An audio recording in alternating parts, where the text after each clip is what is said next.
اللہ وحدہ والصلاة والسلام علی من لا نبی بعدہ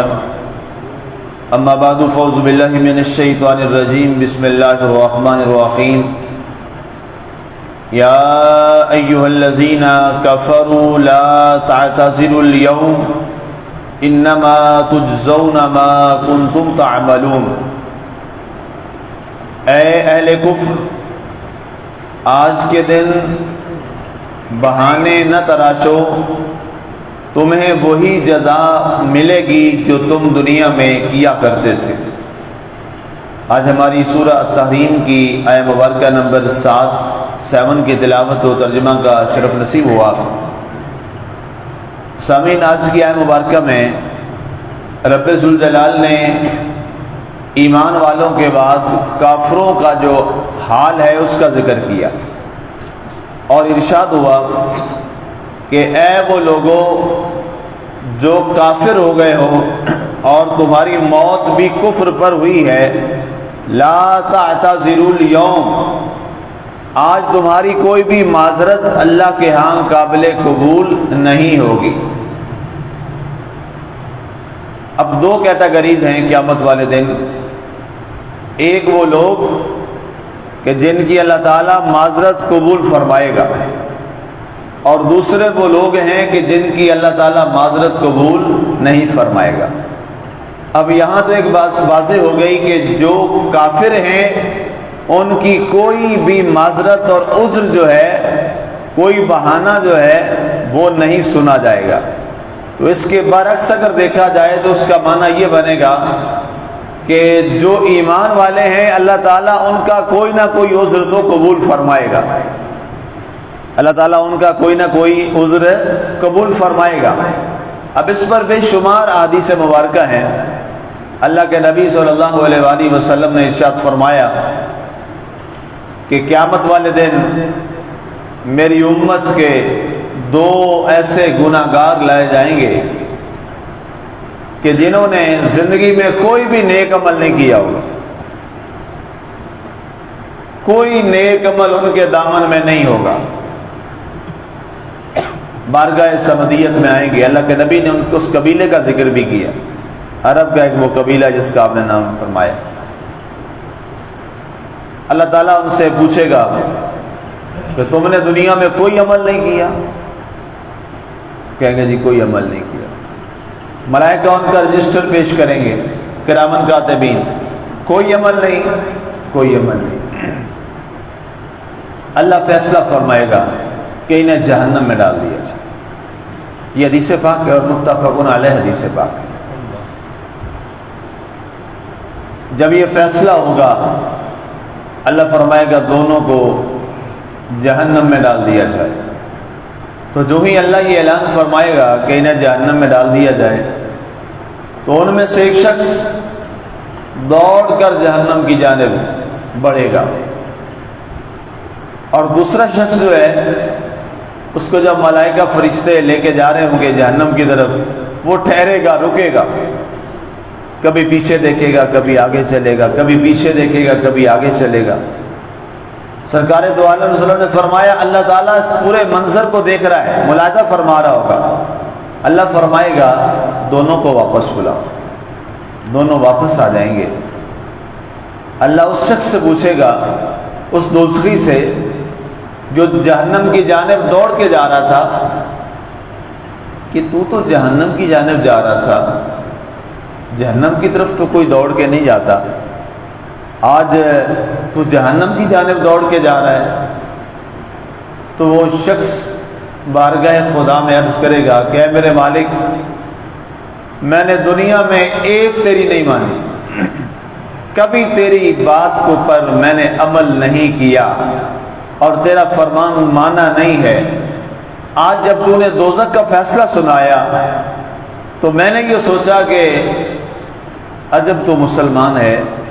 دنیا میں تو اللہ کی ایک نہ مان سکا اور آج تیرا جہنم کا فیصلہ ہو گیا، چلے آج جہنم میں جا رہا ہے تو جاتے جاتے ہی اللہ کی کوئی مان لے، تو میں اس لیے دوڑ پڑا کہ چلے آج آخری بار اللہ کی ایک تو مان لوں، میں جہنم کی جانب دوڑ پڑا۔ دوسرے سے پوچھا تجھے کیا معاملہ تھا؟ تجھے فرشتے آگے کھینچتے تھے، تو ٹھہر کے پیچھے دیکھتا تھا۔ وہ کہے گا میرے مالک، سنا کرتا تھا دنیا میں لوگ کہتے تھے، اہل علم کہتے تھے، علماء یہ بیان کرتے تھے کہ تیری رحمت تیرے غضب پر غالب رہتی ہے، تیری رحمت زیادہ حاوی ہے تیرے غضب پر۔ تو اس امید پہ مڑ مڑ کے دیکھتا تھا شاید رحمت غالب آ جائے اور مجھے تو بلا ہی لے۔ اللہ فرمائے گا جاؤ، دونوں کو میں نے معاف کیا، دونوں کو جنت میں ڈالا۔ اب فرمایا کہ پہلے کو اس لیے جنت میں ڈال دو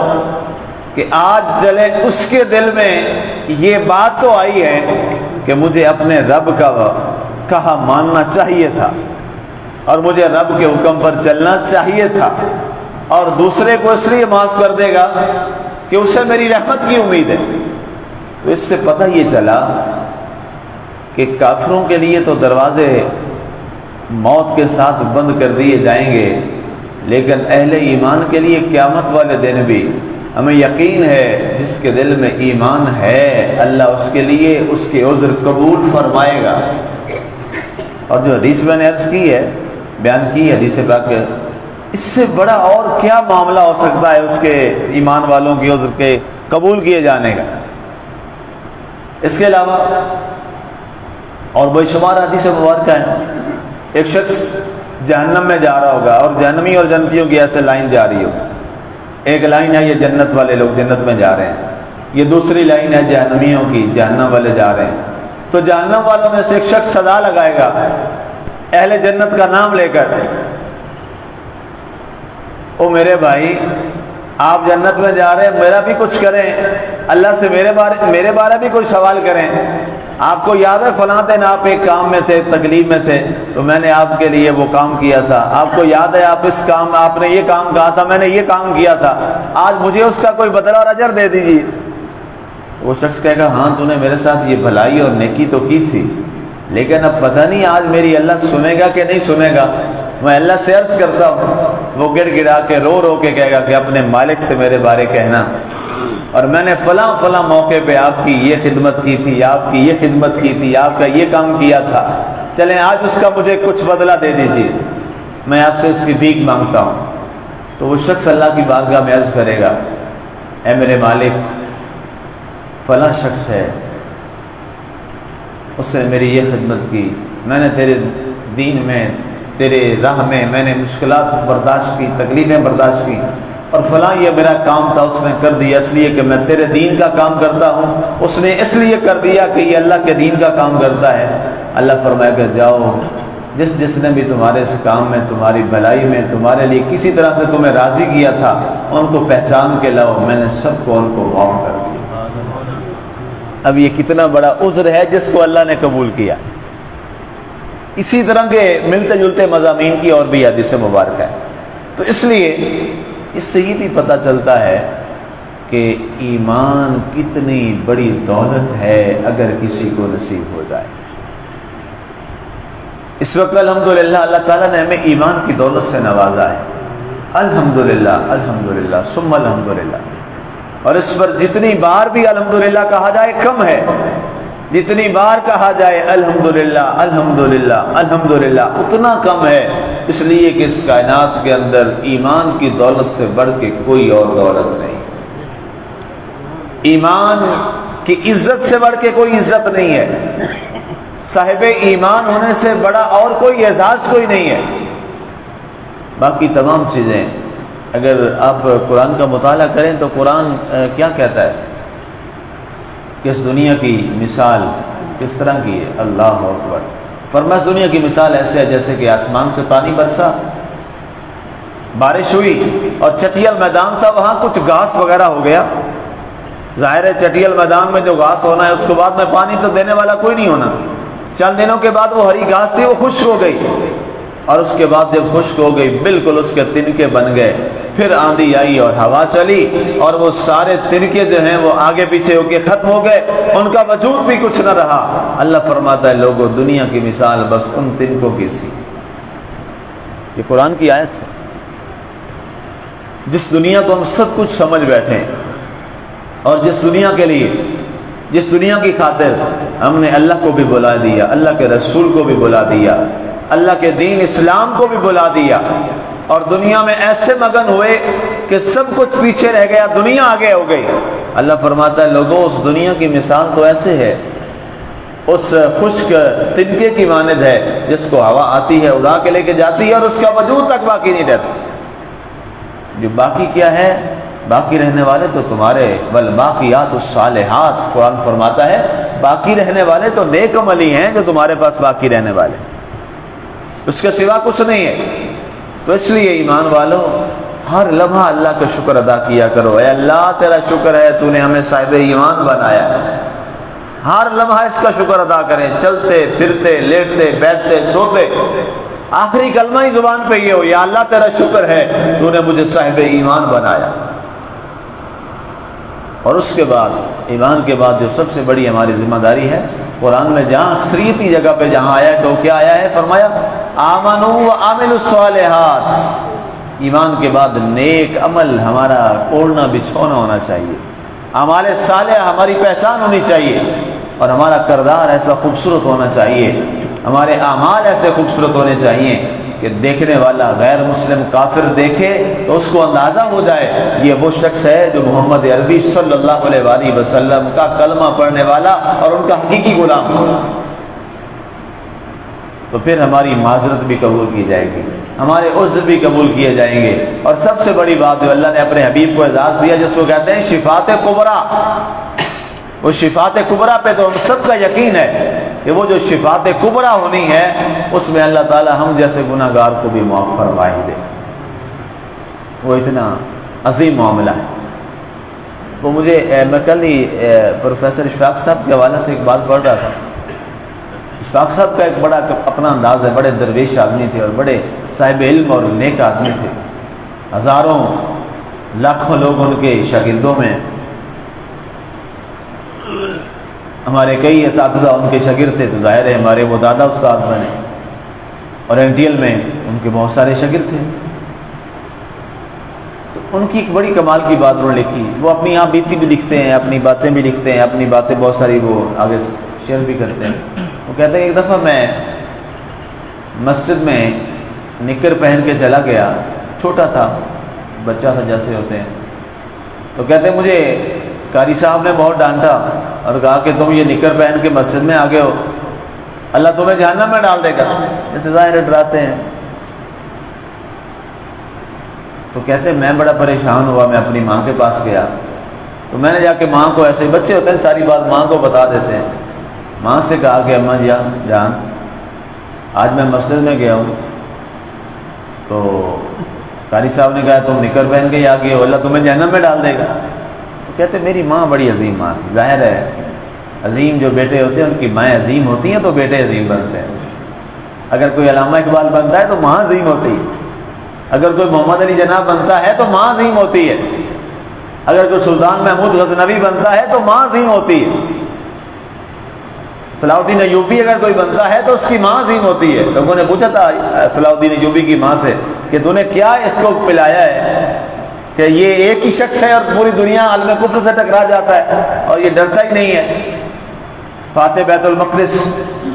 میں نے کہا اور تو میں نے کچھ نہیں کیا، ایک کام میں نے کیا ہے کہ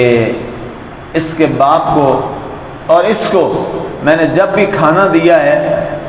اور جب کبھی اس کو دودھ پلایا ہے پہلے میں وضو کرتی تھی اور پھر اس کو دودھ پلاتی تھی، اور اس کے باپ کو جب بھی کھانا کھلایا ہے شادی سے لے کر بعد تک وضو کے ساتھ آٹا گوندا ہے، کھانا پکایا ہے وضو کے ساتھ اور پھر اس کو پیش کیا ہے۔ بس میں نے تو یہ کیا، میں نے اور کچھ نہیں کیا۔ ایسے تو نہیں نا صلاح الدین ایوبی پیدا ہو جاتے، یہ ماں کا اصل کردار ہوتا ہے۔ اگر کوئی شخص بنتا ہے تو اس میں پیچھے سارے کا سارا کردار ماں کا ہوتا ہے کہ ماں کیسی ہوتی۔ تو ماں بڑی عظیم تھی اشفاق صاحب مرحوم رحمۃ اللہ تعالیٰ کی۔ تو کہتے ہیں ماں نے کہا بیٹا نہیں، دوزخی بننے کے لیے تو بڑے پاپڑ پھیلنے پڑتے ہیں، بندہ تھوڑا آسانی سے تھوڑا دوزخی بن جاتا ہے۔ دوزخی بننے کے لیے تو لوگوں کا حق کھانا پڑتا ہے، دوزخی بننے کے لیے تو ناجائز قتل کرنے پڑتے ہیں، دوزخی بننے کے لیے تو قابض گروپ میں بھی شامل ہونا پڑتا ہے، دوزخی ہونے کے لیے تو سود کھانا پڑتا ہے، دوزخی ہونے کے لیے تو جھوٹ بولنا پڑتا ہے، دوزخی ہونے کے لیے تو لوگوں کے ساتھ ساتھ ظلم و زیادتی کی جاتی ہے، دوستی ہونے کے لیے تو لوگوں کے عیب جوئی کی جاتی ہے، دوستی ہونے کے لیے تو لوگوں کی غیبت کی جاتی ہے۔ کہتے میری ماں نے لمبی فہرست بیان کی تو کہنے لگی تو اتنے جگہ بھی نہیں ہے کہ اپنی نکر بھی خود پہن کے جائے، تو کیسے دوستی ہو سکتا ہے؟ تو کہتے ایسا مت اب سوچنا، اور اگر قاری صاحب دوبارہ تمہیں ایسا کہیں تو ان سے معافی مانگ کے واپس آ جانا کہ کہیں تیرے دل میں اللہ کا عجیب سا خوف اور ڈر ہی نہ پیدا ہو جائے کہ اللہ جہنم میں مارتا ہی ہے، بلکہ میں چاہتی ہوں تیرے دل میں اللہ کی محبت اتنی پیدا ہو جائے کہ تو اللہ سے اتنا عشق اور محبت کرے کہ تو یہ کہے کہ میں نے اپنے مالک کو خوش ہی کرنا ہے اور تو برائی سے دور ہو جائے۔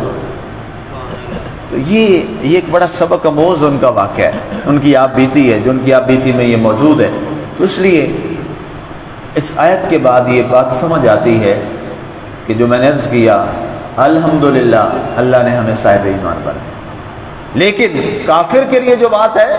اس کا کوئی عذر قابل قبول نہیں ہے، اس لیے کہ اس نے اللہ کو نہیں مانا، اس نے اللہ کا براہ راست انکار کیا ہے اور کہا ہے میں اللہ کو نہیں مانتا اور اللہ کے سوا کسی اور کی عبادت کی ہے۔ تو اس لیے فرمایا اے کافرو آج تمہارا کوئی عذر قابل قبول نہیں ہوگا، اور انما تجزون ما کنتم تعملون، اور آج تمہیں جہنم کی سزا دی جا رہی ہے اس لیے کہ تم نے دنیا میں جہنمیوں والا ہی عمل کیا تھا اور ہمیشہ تم جہنم والے کام پہ قائم اور دائم رہے۔ اس لیے صوفیاء نے لکھا ہے کہ ایمان والوں کو کبھی اکیلے بیٹھ کے تنہا بیٹھ کے اپنے گناہوں کے میل کو دھونے کے لیے اللہ کے خوف سے آنسو بہا لینے چاہیے۔ جب وہ آنسو گرتا ہے تو اللہ اس کو محفوظ کر لیتا ہے اور سابقہ اللہ گناہوں کو بھی دھو کر معاف فرما دیتا ہے۔ اللہ کی ذات ہمیں ایمان کامل نصیب فرمائے اور اعمال صالحہ کی توفیق عطا فرمائے۔ آمین وما علینا الا البلاغ المبین۔